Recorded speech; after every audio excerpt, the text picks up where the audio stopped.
کہ جو بدلنا چاہے، جو بڑھنا چاہے تو اسے بدل دے گا. میں بدلنے کے لیے آگے بڑھ رہا ہوں مولا، اب تو رحمتیں بھیج. پھر دیکھو کیسے نہیں بدلتے. اللہ تمہیں توبہ پر دوام عطا کرے گا. پھر کبھی بھی قدم پھسلے گا اللہ تمہارے لیے مدد نازل فرمائے گا.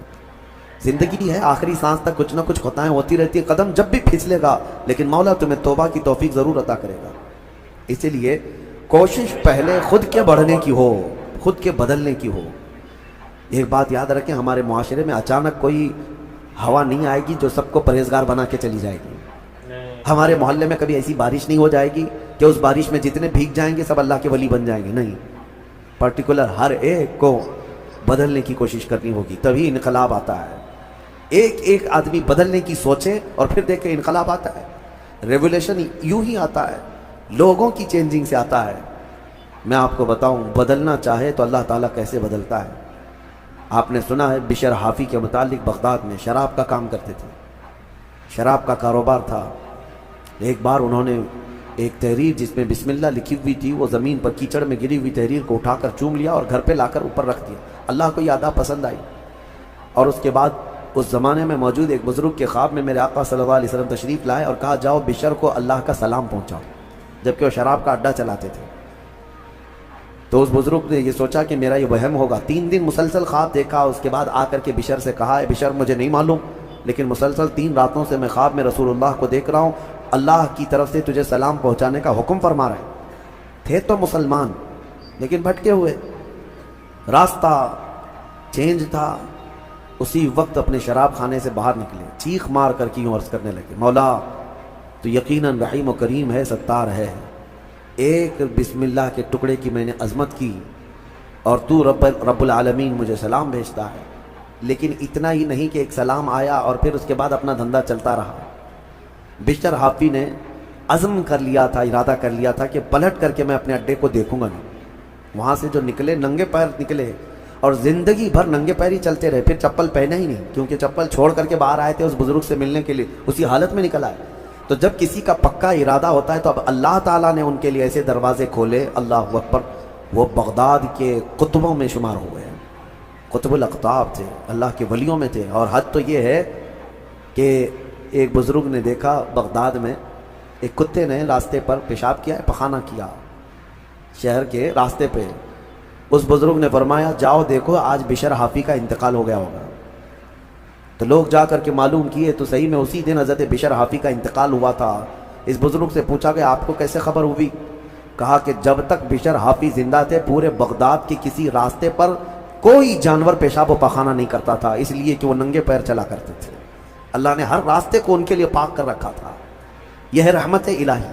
جب بدلنا چاہے بندہ، مولا اس کے پیروں کو بھی چلنے کے لیے پاک راستے عطا کرتا ہے. میرے عزیزو، اسی لیے اعلیٰ حضرت نے ترجمہ بھی کیا اہدنا الصراط المستقیم کا. کیا اللہ تو سیدھا راستہ دکھا، نہیں چلا، کیونکہ اب میں چلنے کی کوشش کر رہا ہوں، میں آ گیا ہوں، نماز میں آیا ہوں، یہ سیدھا راستہ ہی تو ہے، لیکن اب آگے اے مولا تو چلا. جس کی بھی یہ دعا قبول ہوئی مولا کریم اس کو آخری سانس تک ہدایت پر رکھے گا، چلائے گا.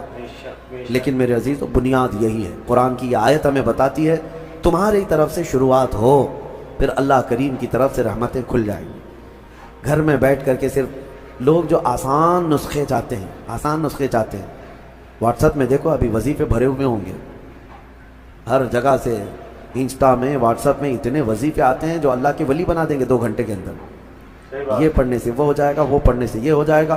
دوسروں کا مال کھاتے رہو اور وظیفے کرتے رہو، لوگوں کو ٹوپی ڈالتے رہو اور یہاں 100 وظیفے پڑھتے رہو. ان وظیفوں کا اثر نہیں ہوگا. تمہارے اندر سے تبدیلی ہو. حرام کھا کر کے تم 1000 بار بھی پڑھتے رہو تو تمہاری زبان سے کوئی جملہ آسمان تک نہیں جائے گا. تمہیں ان تمام چیزوں کو چھوڑ کر کے پھر دیکھو. آپ کو پتہ ہے محبوب الہی رحمۃ اللہ علیہ کے پاس ایک شخص آیا، کہا میری بیٹی کی شادی ہونی ہے، کچھ دے دیجئے.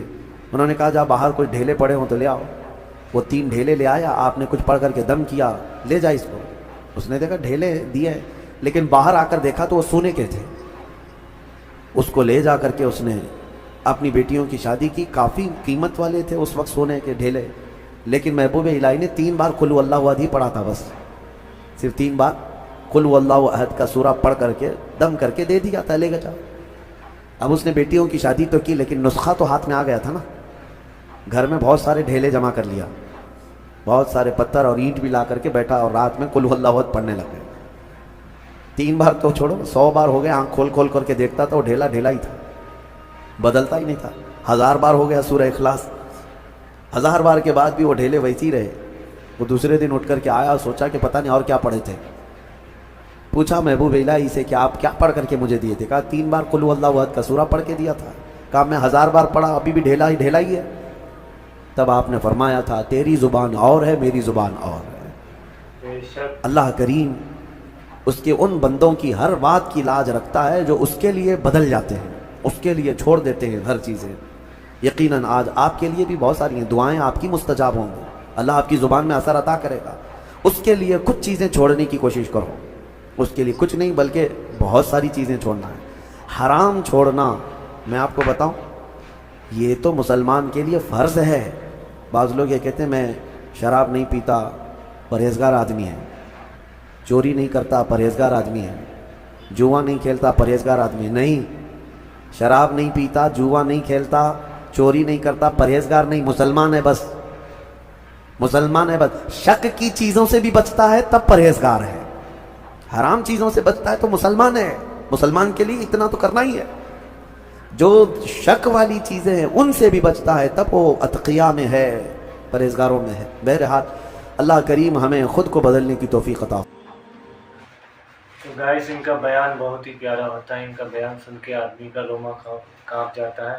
تو میں ان کا بیان سنتا ہوں تو مجھے بہت اچھا لگتا ہے, بہت سکون ملتا ہے, ذہنی سکون بھی ملتا ہے, دلی سکون بھی ملتا ہے. تو اس لیے میں بیان سنتا ہوں اور ان کی ویڈیو بناتا ہوں, میں ڈالتا ہوں اور لوگوں کے لیے بھی بناتا ہوں. لوگوں دیکھیں اور اس کو عمل کرے اور عمل کرنے کے بعد صحیح راستے پہ چلے.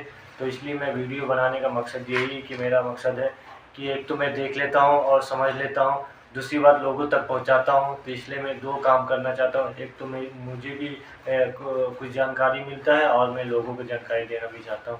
تو گائس آپ بنے رہے چینل پہ ایسے ہی, اور لائک کریں, سبسکرائب کریں اور شیئر تو ضرور کریں گائس. چلیے, السلام علیکم رحمۃ اللہ وبرکاتہ.